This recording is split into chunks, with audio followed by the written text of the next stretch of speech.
Merci. La parole est à Bernadette Laclais pour le groupe SRC et pour 5 minutes maximum.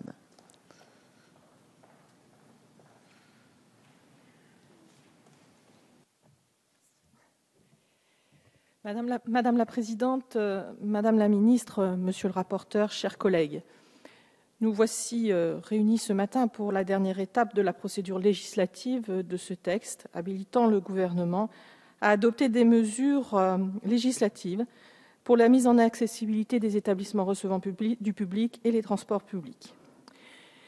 C'est le fruit d'une longue et vaste concertation sur un sujet difficile.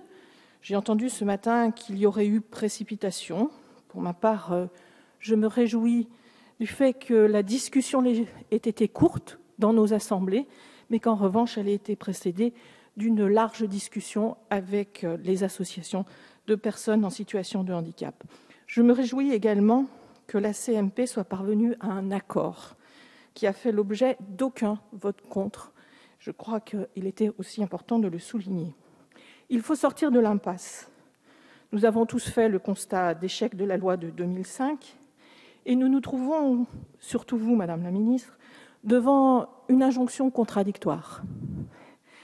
Entre ceux qui voudraient que tout soit réglé au 1er janvier 2015 et demandent à ce que les délais soient les plus réduits possibles, et ceux qui invoquent certaines contraintes techniques et financières, et elles sont réelles. Le Sénat a donc souhaité préserver l'équilibre entre ces deux contraintes, mais c'est un équilibre, nous le savons, fragile. L'Assemblée nationale a souhaité de son côté sécuriser le texte.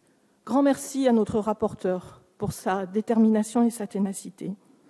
L'article 2 a renforcé le suivi des travaux de mise en accessibilité en prévoyant une remontée d'informations.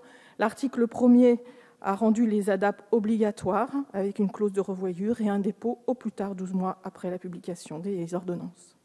Le gouvernement a clarifié les dispositions sur les chiens guides d'aveugles et les chiens d'assistance. Et également, nous avons introduit une obligation de formation pour les personnes qui doivent accueillir des personnes en situation de handicap. La commission mixte paritaire a conservé et les apports du Sénat et ceux de notre Assemblée. Le législateur, comme le gouvernement, devait agir vite pour faire avancer la cause de l'accessibilité universelle. C'est chose faite. Au-delà des textes, nous le savons, il faut une volonté politique des gestionnaires pour faire les travaux dans une période complexe pour tous.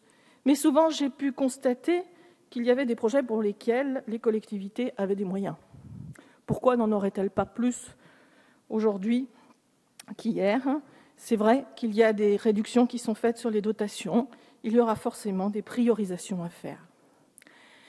Il y a, vous le savez, Madame la Ministre, j'ai souvent insisté sur ce point, une nécessité d'alléger les procédures pour passer enfin des procédures aux travaux. Excusez-moi de me répéter. Et je me réjouis des perspectives que vous nous avez annoncées en commission et que vous nous confirmerez sans doute pour que les procédures soient enfin allégées. J'ai la chance d'être dans un département qui est à proximité de 2 autres pays. Et j'ai vu comment ces pays ont traité cette question.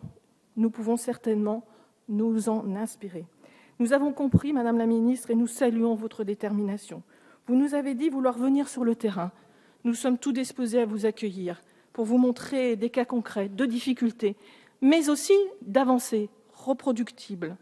Car, évidemment, si l'APF a pu constater dans son classement annuel que la note moyenne progressait, c'est bien qu'il y a des collectivités qui ont su faire preuve d'inventivité et d'ingéniosité. Au-delà du sujet qui nous préoccupe aujourd'hui, il reste de nombreux autres sujets où l'égalité pour les personnes en situation de handicap pourrait progresser.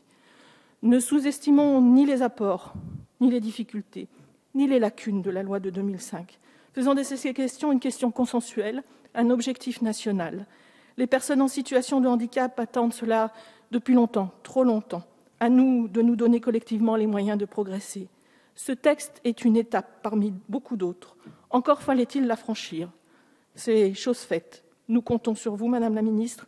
Comptez sur nous aussi pour effectuer notre pouvoir de contrôle et de suivi de ce texte et plus globalement aussi sur le texte de la loi de 2005.